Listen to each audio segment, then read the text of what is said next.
ನನ್ನೆಲ್ಲ ಫಾಲೋವರ್ಸ್ಗೆ ನನ್ನ ಕಡೆಯಿಂದ ಬಿಗ್ ಹಾಯ್. ಎಲ್ಲರೂ ಕೇಳ್ತಿರೋದು ಒಂದೇ ಪ್ರಶ್ನೆ ಆಯ್ತಾ, ಮೇಡಮ್ ಬಿಗ್ ಬಾಸ್ 12ಗೆ ಯಾರು ಬರ್ತಾ ಇದ್ದಾರೆ? ಬಿಗ್ ಬಾಸ್ ಕನ್ನಡ ಸೀಸನ್ 12 ಆಯ್ತಾ, ಯಾರು ಬರ್ತಿದ್ದಾರೆ ಮೇಡಮ್? ಕಂಟೆಸ್ಟೆಂಟ್ಗಳು ಯಾರು ಮೇಡಮ್? ಬಿಗ್ ಬಾಸ್ ಆಯ್ತಾ 10 ಸೀಸನ್ ಸೂಪರ್ ಡೂಪರ್ ಆಗಿತ್ತು.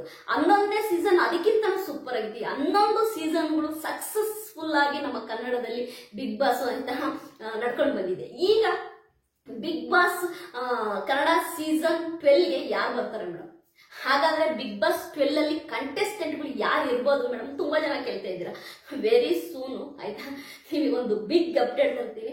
ಅದಕ್ಕಿಂತ ಮುಂಚೆ ಆಯ್ತಾ ಬಿಗ್ ಬಾಸ್ ಕನ್ನಡ ಸೀಸನ್ 12ಗೆ ಈ ಕಂಟೆಸ್ಟೆಂಟ್ಗಳು 100% ಬರ್ತಾರೆ ಅಂತ ಅನಿಸ್ತಾ ಇದೆ. ಅದಲ್ಲದೆ ಬಂದ್ರೆ ತುಂಬಾನೇ ಚೆನ್ನಾಗಿರುತ್ತೆ ಅಂತಾನೂ ಕೂಡ ಅನಿಸ್ತಾ ಇದೆ. ಯಾಕೆಂದ್ರೆ ನೀವು ಅನ್ಕೊಂಡಿರ್ಬೋದು ಬಿಗ್ ಬಾಸ್ ಕನ್ನಡ ಸೀಸನ್ 11 ನಲ್ಲಿ ಇದ್ದಂತಹ ಕಂಟೆಸ್ಟೆಂಟ್ಗಳು ಆಯ್ತಾ ಅಷ್ಟೇನು ಆಯ್ತಾ ಇಂಪ್ಯಾಕ್ಟ್ ಮಾಡಲಿಲ್ಲ ಅಂತ ನೀವು ಹೇಳ್ತಾ ಇರ್ಬೋದು. ಆದ್ರೆ ಬಿಗ್ ಬಾಸ್ ಕನ್ನಡ ಸೀಸನ್ 11 ಏನಿದೆ ನಿಜವಾಗ್ಲೂ ಕೂಡ ಆಯ್ತಾ ತುಂಬಾನೇ ಇಂಪ್ಯಾಕ್ಟ್ ಮಾಡಿದೆ. ಅದಲ್ಲದೆ ಒಳ್ಳೆ TRP ತಂದ್ಕೊಟ್ಟಿದೆ. ಆದ್ರೆ ಬಿಗ್ ಬಾಸ್ ಕನ್ನಡ ಸೀಸನ್ 12 ಏನಿದೆ ತುಂಬಾನೇ ನ್ಯೂ ಫೇಸಸ್ ಅಂದ್ರೆ ಹೊಸ ಮುಖಗಳನ್ನ ನೀವು ಬಿಗ್ ಬಾಸ್ 12 ಅಲ್ಲಿ ನೋಡ್ಬೋದು. ಯಾಕೆ ಬಿಗ್ ಬಾಸ್ ಕನ್ನಡ ಸೀಸನ್ 12 ಅಲ್ಲಿ ಹೊಸ ಮುಖಗಳು ನೀವು ನೋಡ್ಬೋದು ಅಂದ್ರೆ ಈ ಒಂದು ಬಿಗ್ ಬಾಸ್ 12 ಅನ್ನೋದೇನೆ ತುಂಬಾನೇ ವೆರೈಟಿ ಆಗಿ ಕ್ರಿಯೇಟ್ ಮಾಡ್ತಾ ಇದ್ದಾರೆ. ಅಂದ್ರೆ ಈ ಬಿಗ್ ಬಾಸ್ 12 ಬಿಗ್ ಬಾಸ್ ಮನೆ ಒಳಗಡೆ ಹೋಗುವಂತಹ ಕಂಟೆಸ್ಟೆಂಟ್ಗಳು ನಿಜವಾಗ್ಲೂ ಕೂಡ ಅವರಿಗೆ ತುಂಬಾನೇ ಟಾಸ್ಕ್ ಅನ್ನೋದಕ್ಕಿಂತ ಡಿಫ್ರೆಂಟ್ ಆಗಿ ಈ ಬಿಗ್ ಬಾಸ್ ಹೌಸ್ ರೆಡಿ ಮಾಡ್ತಿದ್ದಾರೆ ಅಂತಾನೆ ಹೇಳ್ಬೋದು. ಯಾಕೆಂತಂದ್ರೆ ಬಿಗ್ ಬಾಸ್ ಕನ್ನಡ ಸೀಸನ್ 12 ಏನಿದೆ ಆಯ್ತಾ ನೋಡುವಂತವರಿಗೆ ಆಯ್ತಾ ಒಂದು ಕ್ಯೂರಿಯಾಸಿಟಿ ಹುಟ್ಟಿಸುತ್ತೆ. ಅದಲ್ಲದೆ ಆಯ್ತಾ ಈ ಸರಿ ಏನೀಗ ಬಿಗ್ ಬಾಸ್ ಕನ್ನಡ ಸೀಸನ್ 11 ಅಲ್ಲಿ ಸ್ವರ್ಗ ನರಕ ಅಂತ ಮಾಡಿದ್ರು, ಆದ್ರೆ ಅದು ಫ್ಲಾಪ್ ಆಯ್ತು. ಯಾಕೆಂತಂದ್ರೆ ಅದು ಸಮ್ ಇಶ್ಯೂ ಇಂದ ಏನು ಸ್ವರ್ಗ ನರಕ ಅಂತ ಮಾಡಿದ್ರಲ್ಲ ಬಿಗ್ ಬಾಸ್ ಕನ್ನಡ ಸೀಸನ್ 11 ಅಲ್ಲಿ ಅದು ಫ್ಲಾಪ್ ಆಯ್ತು. ಆದ್ರೆ ಬಿಗ್ ಬಾಸ್ 12 ಅಲ್ಲಿ ಏನ್ ಮಾಡ್ತಿದ್ದಾರೆ ಸಮಥಿಂಗ್ ಡಿಫ್ರೆಂಟ್ ಆಗಿ ಮಾಡ್ತಾ ಇದ್ದಾರೆ. ಸಮಥಿಂಗ್ ಡಿಫ್ರೆಂಟ್ ಅಂದ್ರೆ ಆಯ್ತಾ ಅಲ್ಲಿರುವಂತಹವರ ಏನು ಈ 17 ಜನ ಕಂಟೆಸ್ಟೆಂಟ್ ಬರ್ತಾರೆ, ಆ 17 ಕಂಟೆಸ್ಟೆಂಟ್ಗಳನ್ನ ಬೇರೆ ರೀತಿ ಬಳಸ್ಕೊಳಕ್ಕೆ ನೋಡ್ತಾ ಇದೆ ಬಿಗ್ ಬಾಸ್ ಟೀಮ್. ಅಂದ್ರೆ ಈಗ TRP ಬರ್ಬೇಕು ಅಂದ್ರೆ ಏನಾದ್ರೂ ಒಂದು ಹೊಸತನ ಇರಬೇಕು. ಈ ಹೊಸತನ ಇಲ್ಲ ಅಂತಂದ್ರೆ TRP ಬರಲ್ಲ. ಹಾಗಾಗಿ ನಮ್ಮ ಏನು ಬಿಗ್ ಬಾಸ್ ಟೀಮು ಓಕೆ ನಾವು ಈ ಬಿಗ್ ಬಾಸ್ 12 ನ ಸ್ವಲ್ಪ ವೆರೈಟಿಯಾಗಿ ಮಾಡೋಣ ಅಂತ ಹೇಳ್ಬಿಟ್ಟು ಕಂಟೆಸ್ಟೆಂಟ್ಗಳನ್ನ ತುಂಬಾನೇ ವೆರೈಟಿ ಮೆಂಟಾಲಿಟಿ ಇರುವಂತಹ ಕಂಟೆಸ್ಟೆಂಟ್ಗಳನ್ನ ಆಯ್ಕೆ ಮಾಡಿದ್ದಾರೆ ಅಂತ ಹೇಳ್ಬೋದು. ಆಲ್ರೆಡಿ ಆಯ್ತಾ ಬಿಗ್ ಬಾಸ್ 12ಗೆ ಆಡಿಷನ್ ಕೂಡ ನಡೀತಾ ಇದೆ. ಆಡಿಷನ್ ಜೊತೆಗೆ ಅವರಿಗೆ ಕೌನ್ಸಲಿಂಗ್ ಇರುತ್ತೆ, 5 ರೌಂಡ್ ಕೌನ್ಸಲಿಂಗ್ ಇರುತ್ತೆ. ಹಾಗಾಗಿ ಇವಾಗ ಒಂದು 50 ಕಂಟೆಸ್ಟೆಂಟ್ಗಳನ್ನ ಅವರು ಸೆಲೆಕ್ಟ್ ಮಾಡ್ತಾರೆ ಅಂದ್ರೆ ಈ ಕೌನ್ಸಲಿಂಗ್ ಟೈಮ್ ಅಲ್ಲಿ ಅವ್ರ ಹೆಲ್ತ್ ಇಶ್ಯೂ, ಅವ್ರ ಮೆಂಟಾಲಿಟಿ ಇವೆಲ್ಲವನ್ನು ನೋಡಿ 50-100 ಜನ ಕಂಟೆಸ್ಟೆಂಟ್ಗಳ ಆಯ್ಕೆಯಲ್ಲಿ ಲಾಸ್ಟ್ ಎಂಡ್ ಇನ್ನೇನು ಬಿಗ್ ಬಾಸ್ ಸ್ಟಾರ್ಟ್ ಆಗುತ್ತೆ, ಬಿಗ್ ಬಾಸ್ ಸ್ಟಾರ್ಟ್ ಆಗಕ್ಕೆ 10 ಡೇಸ್ ಇದೆ 15 ಡೇಸ್ ಇದೆ ಅನ್ನೋದ್ರಲ್ಲಿ ಒಂದು ಫೈನಲೈಸ್ ಮಾಡ್ತಾರೆ. ಒಂದು 17 ಜನನ ಫೈನಲೈಸ್ ಮಾಡ್ತಾರೆ ಆಯ್ತಾ. ಆ ಒಂದು 10 ಡೇಸ್ 15 ಡೇಸ್ ಅಲ್ಲಿ ಏನು ಫೈನಲೈಸ್ ಮಾಡ್ತಾರೋ 17 ಕಂಟೆಸ್ಟೆಂಟ್ ನ, ಅದಲ್ಲೇ ನೀನೇನ್ ಬಿಗ್ ಬಾಸ್ 1 ದಿನ 2 ದಿನ ಇದೆ ಅದ್ರಲ್ಲಿ ಒಂದಿಬ್ರು ಕೈ ಕೊಡ್ತಾರೆ. ಪ್ರತಿ ಸರಿ ಆಗೋದಾಗೆ ಅದ್ರಲ್ಲಿ ಒಂದಿಬ್ರು ಕೈ ಕೊಡ್ತಾರೆ. ಆಗ ಆ ಒಂದು ಪ್ಲೇಸ್ಗೆ ರಿಪ್ಲೇಸ್ಮೆಂಟ್ ಆಗಿ ಸಡನ್ ಆಗಿ 2 ಡೇಸ್ ಅಲ್ಲಿ ಒಂದಿಬ್ರನ್ನ ಹುಡ್ಕೊಂಬಂದು ಅದಕ್ಕೆ ಹಾಕ್ತಾರೆ. ಇದು ಪ್ರತಿ ಸೀಸನ್ ಅಲ್ಲೂ ನಡೆಯದೆ, ಸರಿನಾ? ಓಕೆ, ಈಗ ಆಲ್ರೆಡಿ ಆಯ್ತಾ ಬಿಗ್ ಬಾಸ್ ಕನ್ನಡ ಸೀಸನ್ 12ಗೆ ಕಂಟೆಸ್ಟೆಂಟ್ಗಳು ಆಯ್ಕೆ ಕೂಡ ನಡೀತಾ ಇದೆ.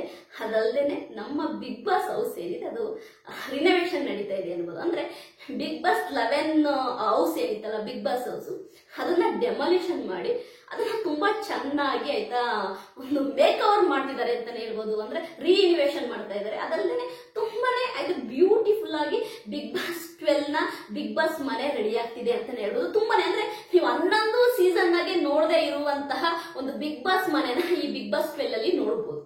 ಅಷ್ಟು ಸುಂದರವಾಗಿ ಮನೆ ರೆಡಿ ಆಗ್ತಾ ಇದೆ.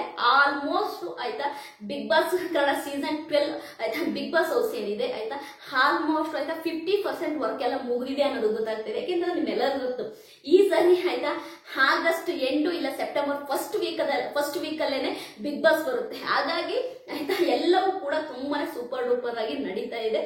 ಅದಲ್ಲದೆ ಕಂಟೆಸ್ಟೆಂಟ್ಗಳು ಕಲರ್ಸ್ ಕನ್ನಡ ವಾಹಿನಿಯಲ್ಲಿ ಆಯ್ತಾ ಸುಮಾರು ಆಯ್ತಾ 4-6 ಕಂಟೆಸ್ಟೆಂಟ್ಗಳು ಕಲರ್ಸ್ ಕನ್ನಡ ವಾಹಿನಿಯವರೇ. ಅದಲ್ಲದೇನೆ ಜಿ ಕನ್ನಡ ವಾಹಿನಿಯಲ್ಲಿ ತುಂಬಾನೇ ಸೂಪರ್ ಡೂಪರ್ ಆಗಿ ಸೀರಿಯಲ್ ಅಲ್ಲಿ ಆಕ್ಟ್ ಮಾಡ್ತಿರುವಂತಹ ಮತ್ತೆ 4 ಕಂಟೆಸ್ಟೆಂಟ್ಗಳು ಈ ಸರಿ ಬಿಗ್ ಬಾಸ್ ಮನೆಗೆ ಬರ್ತಾರೆ ಅಂತ ಹೇಳ್ತಾ ಇದ್ದಾರೆ. ಅದಲ್ದೇನೆ ಆಯ್ತಾ, ಈ ಬಿಗ್ ಬಾಸ್ ಸ್ಪರ್ಧಿಗಳ ಆಯ್ಕೆ ಇದೆಯಲ್ಲ ಸ್ನೇಹಿತರೆ, ನಿಜವಾಗ್ಲೂ ಕೂಡ ಒಂದು ಮೆಂಟಲಿ ಆಗಿ ಅವ್ರನ್ನ ಒಂದು ಟೆಸ್ಟ್ ಮಾಡ್ತಾರೆ ಅಂತಾನೆ ಹೇಳ್ಬೋದು. ಈ ಮನುಷ್ಯ ಎಲ್ಲಿ ಟ್ರಿಗರ್ ಮಾಡಿದ್ರೆ ಎಲ್ಲಿ ರಿಯಾಕ್ಟ್ ಮಾಡ್ತಾನೆ, ಅದೆಲ್ಲವನ್ನೂ ಕೂಡ ಬಿಗ್ ಬಾಸ್ ಟೀಮು ಚಾಚು ತಪ್ಪೇನೆ ಆಯ್ತಾ ಅವರ ಒಂದು ಇದರಲ್ಲಿ ಎಲ್ಲವನ್ನು ಕೂಡ ಬರ್ಕೊಂತಾರೆ. ಎಲ್ಲ ಕೂಡ ಅವ್ರಿಗೊಂದು ಕ್ಯಾಲ್ಕುಲೇಷನ್ ಇರುತ್ತೆ ಆಯ್ತಾ. ಇಂಥ ವ್ಯಕ್ತಿ ಇಂಥ ಕಂಟೆಂಟಿಗೆ ಯೂಸ್ ಆಗ್ತಾನೆ. ಒಬ್ಬ ಶಾರ್ಟ್ ಟೆಂಪರ್ ಇರ್ತಾನೆ ಅಂತ ಇಟ್ಕೊಳ್ಳಿ, ಓಕೆ, ಇಂಥ ವ್ಯಕ್ತಿ ಆಯ್ತಾ ಮನೆಯಲ್ಲಿ ಕೂಗಾಡಕ್ಕೆ ಹಚ್ಚಾಡಕ್ಕೆ ಪರ್ಫೆಕ್ಟ್. ಓಕೆ, ಇಂಥ ವ್ಯಕ್ತಿ ಒಂದು ಎಮೋಷನಲ್ ಬ್ಲಾಕ್ ಮೇಲ್ ಮಾಡೋ ಒಂದು ಮೆಂಟಾಲಿಟಿ ಇವರಿಗಿದೆ. ಓಕೆ, ಇಂಥವ್ರು ಇಂಥದಕ್ಕೆ ಯೂಸ್ ಆಗ್ತಾರೆ. ಯಾಕಂದ್ರೆ 17 ಕಂಟೆಸ್ಟೆಂಟ್ಗಳ ಮೈಂಡ್ ಸೆಟ್ ನ ಫಸ್ಟ್ ನಮ್ಮ ಬಿಗ್ ಬಾಸ್ ಟೀಮ್ ತಾಳೆ ಹಾಕುತ್ತೆ. ಓಕೆ, ಇವರು ಬಿಗ್ ಬಾಸ್ ಮನೆ ಒಳಗಡೆ ಹೋದ್ರೆ ನಮಗೆ ಯಾವ ರೀತಿಯ TRP ಸಿಗ್ಬೋದು, ಯಾವ ರೀತಿಯ ಕಂಟೆಂಟ್ ಸಿಗ್ಬೋದು. ಯಾಕೆಂದ್ರೆ ನೋಡಿ, ಬಿಗ್ ಬಾಸ್ ಅನ್ನೋದೇ ಒಂದು ಮನಿ ಆಯ್ತಾ. ಕೋಟ್ಯಾಂತರ ದುಡ್ಡನ್ನ ಬಿಗ್ ಬಾಸ್ ಟೀಮ್ ದುಡಿಯುತ್ತೆ, ನಿಮ್ಮೆಲ್ಲರಿಗೂ ಗೊತ್ತು. ಎಂಡಮಾಲ್ ಕಂಪ್ನಿ ಏನೋ ಒಂದು ಪ್ರೊಡಕ್ಷನ್ ಕಂಪ್ನಿ ಇದೆ, ಸತತವಾಗಿ ಸುಮಾರು 18-19 ವರ್ಷದಿಂದ ಅದು ಹಿಂದಿಲಿ ಆಲ್ರೆಡಿ ಆಯ್ತಾ ಎಷ್ಟು ಸೀಸನ್ಗಳು ಹೋಗಿದಾವೆ ಆಯ್ತಾ, ನಿಮ್ಮೆಲ್ಲರಿಗೂ ಗೊತ್ತು.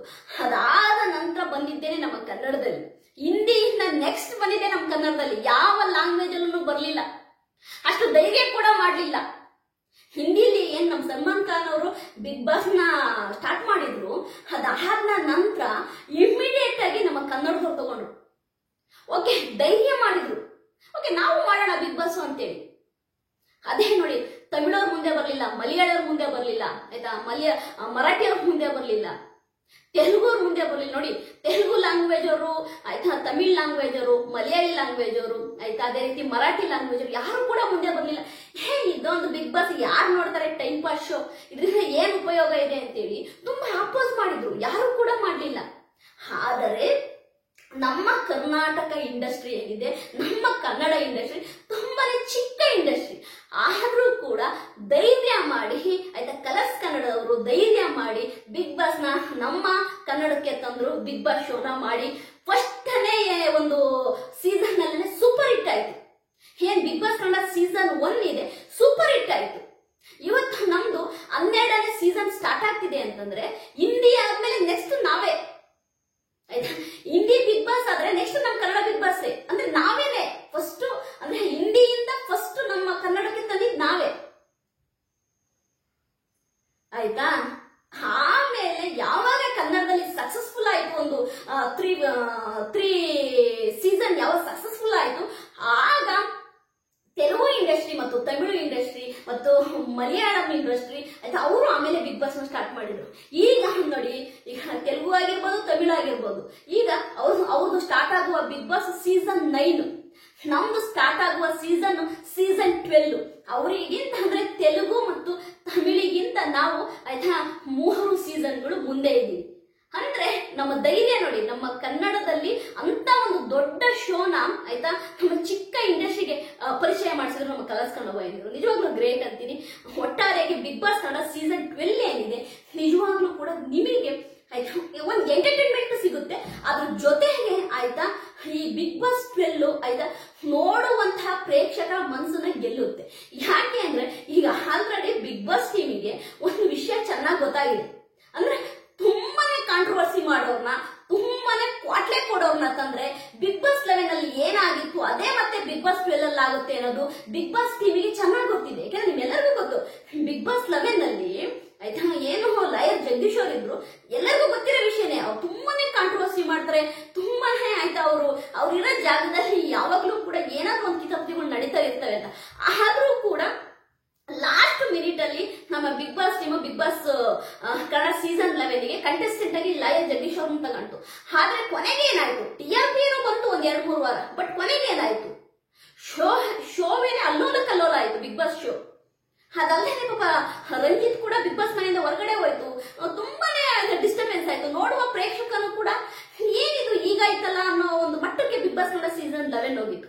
ಹಾಗಾಗಿ ಬಿಗ್ ಬಾಸ್ ಕನ್ನಡ ಸೀಸನ್ 12ಗೆ ತುಂಬಾನೇ ಕಾಂಟ್ರವರ್ಸಿ ಇರುವಂತಹ ಕಂಟೆಸ್ಟೆಂಟ್ಗಳನ್ನ ತರಲ್ಲ ಅನ್ನೋದು ಗೊತ್ತಾಗ್ತಿದೆ. ಯಾಕೆಂತಂದ್ರೆ ಮಧ್ಯದಲ್ಲಿ ಈ ತರ ಎಲ್ಲ ಪ್ರಾಬ್ಲಮ್ಸ್ ಆದ್ರೆ, ಮಧ್ಯದಲ್ಲಿ ಈ ತರ ಇಶ್ಯೂಸ್ ಆದ್ರೆ ತುಂಬಾನೇ ಪ್ರಾಬ್ಲಮ್ ಆಗುತ್ತೆ ಬಿಗ್ ಬಾಸ್. ಈಗ ಅದಲ್ಲದೆ ಬಿಗ್ ಬಾಸ್ TRP ಮೇಲೂ ಕೂಡ ಆಯ್ತಾ ಹೊಡೆತ ಬೀಳುತ್ತೆ. ಹಾಗಾಗಿ Bigg boss Kannada season season 11 ನಲ್ಲಿ ಆದಾಗೆ ಬಿಗ್ ಬಾಸ್ 12 ಅಲ್ಲಿ ಆಗ್ಬಾರ್ದು ಅನ್ನೋದಕ್ಕೋಸ್ಕರವಾಗಿ ನಮ್ಮ ಕಲರ್ಸ್ ಕನ್ನಡ ವಾಹಿನಿ ಅದೇ ರೀತಿ ಬಿಗ್ ಬಾಸ್ ಟೀಮ್ ಆಯ್ತಾ ಎರಡೂ ಕೂಡ ತುಂಬಾನೇ ಪ್ರಿಪೇರ್ ಮಾಡಿ ತುಂಬಾ ಯೂತ್ಸ್ ಮತ್ತೆ ಯಂಗ್ ಅಂಡ್ ಎನರ್ಜೆಟಿಕ್ ಆಗಿ ಮತ್ತೆ ಕಂಟೆಸ್ಟೆಂಟ್ ನ ಬಿಗ್ ಬಾಸ್ ಕನ್ನಡ ಸೀಸನ್ 12 ಗೆ ತರ್ತಿದ್ದಾರೆ ಅನ್ನೋದು ಗೊತ್ತಾಗ್ತಾ ಇದೆ. ವೆರಿ ಸೂನ್ ನಾನು ನಿಮಗೆ ಒಂದು ಎಲ್ಲ ಅಪ್ಡೇಟ್ ಜೊತೆ ನಿಮ್ ಮುಂದೆ ಬರ್ತೀನಿ. ಅದಲ್ದೇನೆ ತುಂಬಾನೇ ಆಯ್ತಾ ಒಪ್ಪಿರುವಂತಹ ಕಂಟೆಸ್ಟೆಂಟ್ಗಳು ಈ ಸರಿ ಬಿಗ್ ಬಾಸ್ 12 ಅಲ್ಲಿ ಇರ್ತಾರೆ. ಅದಲ್ಲದೆ ಬಿಗ್ ಬಾಸ್ ಮನೆ ಕೂಡ ತುಂಬಾನೇ ವೆರೈಟಿ ಆಗಿ ಆಯ್ತಾ ಒಂದು ಮೇಕ್ ಓವರ್ ಮಾಡ್ತಿದ್ದಾರೆ ಅಂತ ಹೇಳ್ಬೋದು. ಯಾಕಂದ್ರೆ ಪ್ರತಿ ಸಾರಿ ಕೂಡ ನಮ್ಮ ಏನು ಕನ್ನಡ ಬಿಗ್ ಬಾಸ್ ಇದೆ ತುಂಬಾ ಚೆನ್ನಾಗಿ ಮನೆನ ಡೆಕೋರೇಟ್ ಮಾಡ್ತಾರೆ. ಅಂದ್ರೆ ನೋಡಕ್ಕೆ ತುಂಬಾನೇ ಅಂದ್ರೆ ಬ್ಯೂಟಿಫುಲ್ ಆಗಿರುತ್ತೆ.